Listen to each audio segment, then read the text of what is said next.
Imaginez, vous découvrez qu'une personne vous copie sur Internet depuis 2 ans. C'est ce qui est arrivé à Chloé, une étudiante écossaise, ici à gauche. Pose, vêtements, messages et même pseudonyme, une jeune femme reproduisait ses moindres faits et gestes sur Instagram. Un peu inquiétant. L'imitatrice, prise sur le fait, a fermé son compte. En Chine avec une histoire assez terrible, assez incroyable. Chaque année, figurez-vous qu'il y a des milliers d'enfants qui disparaissent, enlevés pour être revendus à des familles qui cherchent à adopter. C'est un sujet du 20h de France 2. Un silence pesant de tristesse. Ces parents sont tous à la recherche de leur enfant, disparu. Les photos de signalement sont souvent anciennes, mais ils ne perdent pas espoir et cherchent ce matin encore un signe. Pas de statistiques officielles, mais des chiffres terrifiants. Il y aurait en Chine entre 70 000 et 200 000 enfants volés chaque année. Il voulait vendre tous ses jouets pour assister au match de football de ses rêves. Renzo, un Argentin de 6 ans, a installé ce stand devant chez lui dans l'espoir de s'offrir un ticket pour la super finale entre Boca Juniors et River Plate. Un groupe de supporters espagnols de son club de cœur a été ému par ces photos diffusées en ligne et lui a offert un billet pour la rencontre, qu'il suivra donc samedi dans les gradins du stade. Et hier, c'est Adil Rami qui répondait à l'interview d'après-match. Il a été parfait. J'ai pris du plaisir, voilà, j'aime le foot. Vous êtes titulaire ce soir. On l'a souvent répété, vous n'avez pas joué une minute à cette Coupe du Monde. Comment vous avez pris cette titularisation? Moi, c'est direct. Là, il dit qu'il aimerait bien partir lune de miel, mais ça serait avec Ilona. J'ai même plus les mots, en fait. Je sais même plus quoi dire. Pas mal comme proposition. Ilona, t'en penses quoi? Oh, rien du tout. Ok. Comment te dire? Moi, je suis mal garé, je vais y aller. Hein. La porte n'est visiblement pas encore ouverte. Ouais, mais j'ai la clé. T'as la clé. Oui, la clé pour fermer ta gueule. Et puis on vous parle d'un appel aux dons assez particulier qu'a lancé il y a quelques jours l'hôpital Saint-Antoine à Paris. C'est le don de matière fécale. Le but pour les chercheurs, c'est de faire avancer la science, en l'occurrence tester l'efficacité de la greffe fécale dans un certain type d'inflammation chronique des intestins comme la rectocolite hémorragique.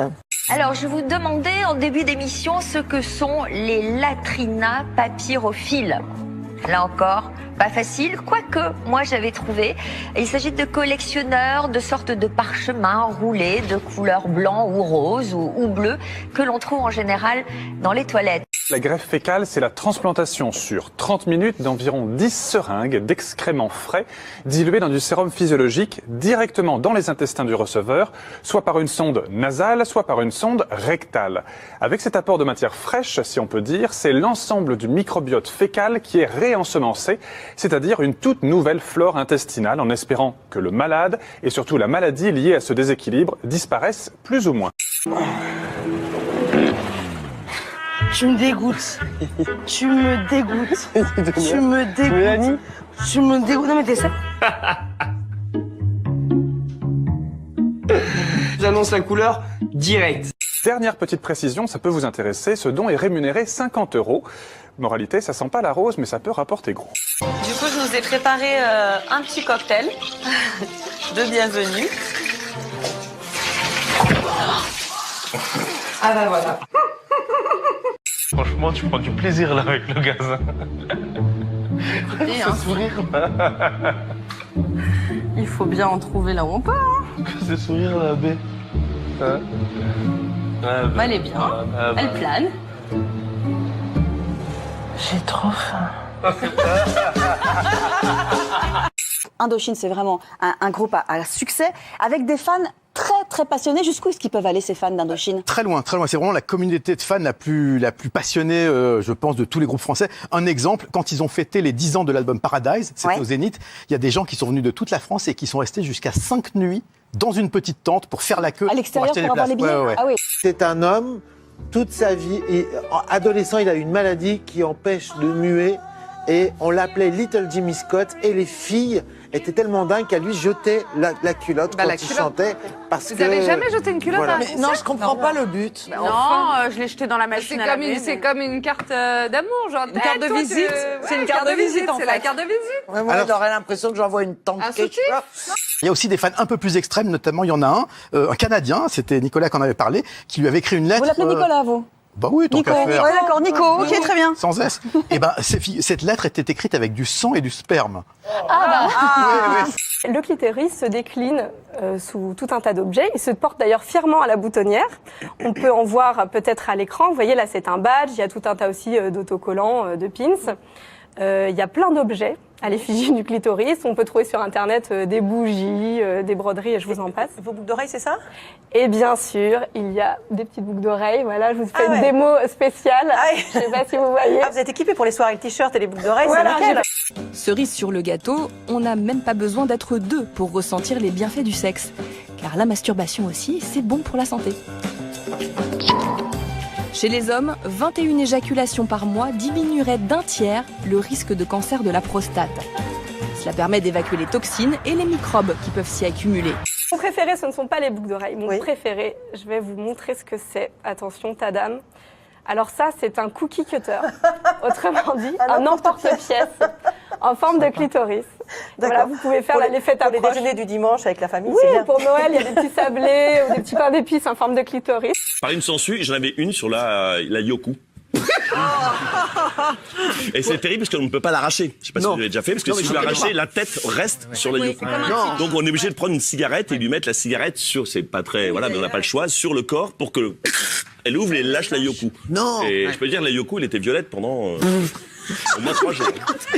Hashtag Yoku. Là, vous avez donc en entrée les œufs à la couille d'âne. C'était une grosse couille, quoi. C'était une grosse couille. Mais bon. Oui, celle-là a dépassé les records. Ça se passe en Grande-Bretagne. Ils viennent tout juste de donner naissance à leur petite Bonnie. Regardez Bonnie comme elle est mignonne à droite. Bonnie, très joli prénom. Regardez les parents en plus. C'est vrai qu'ils ont l'air un peu fatigués.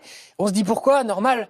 Car Bonnie est leur 21e enfant. En toute simplicité. En toute simplicité. 21e enfant, voilà donc la Les gars, photo c'est de une école. La famille. Une image assez impressionnante, vous allez le voir en Inde, un bébé est passé sous un train dans l'Uttar Pradesh. En fait, la petite fille d'1 an a glissé des bras de sa maman qui avait été bousculée par la foule à cause de l'affluence.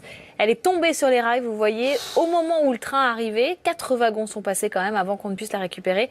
Elle est saine et sauve, elle n'a aucune égratignure. Le plus grand des enfants a 29 ans, il l'avait eu, ils avaient 14 ans, les parents ils avaient décidé de le garder. La plus petite, elle vient de naître. Cette famille, c'est une famille star en Grande-Bretagne. On s'est fixé un objectif, c'est qu'on les veut en interview. À la fin de l'année, on va peut-être y arriver, j'en sais rien. On n'a pas la place de tous les mettre, mais... Non, mais par Skype, c'est un truc bien. Comment ils font? Juste quelques chiffres, apparemment leur rythme, c'est 9 lessives par jour, 18 litres de lait par semaine, 3 boîtes de céréales par jour. C'est artificiel, mais pour moi, c'est la seule chose qui me rappelle Noël. Même si c'est dans une TV, c'est la seule chose qui chaleureuse. Anne, vous faites quoi là? Il n'y a aucune chaleur qui dégage de la télé. Elle s'appelle Anna Gasser, elle est autrichienne. Alors elle a réussi une figure hyper difficile pour la première fois.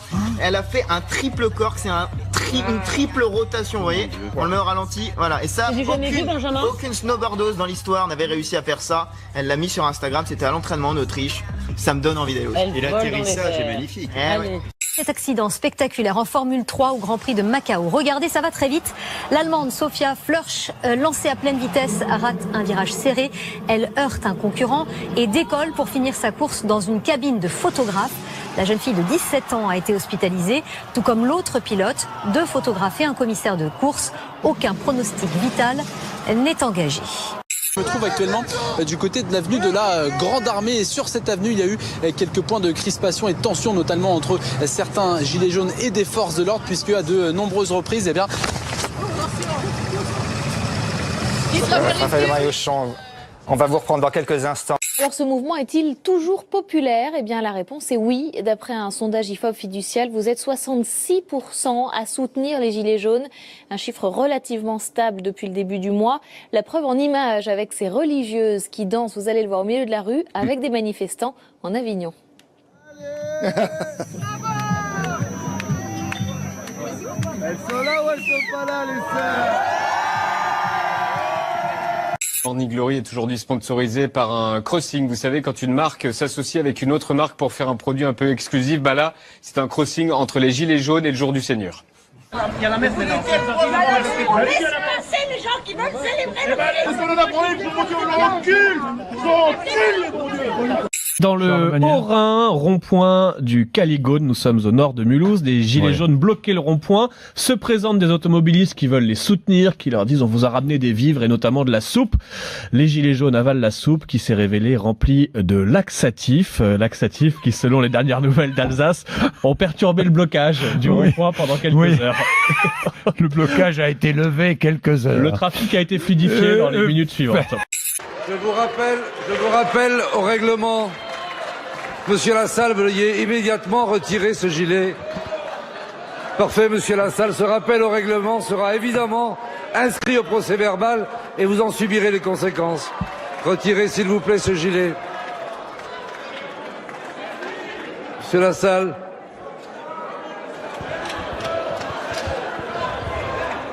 Monsieur Lassalle, s'il vous plaît, allez manifester hors de cet hémicycle. S'il vous plaît.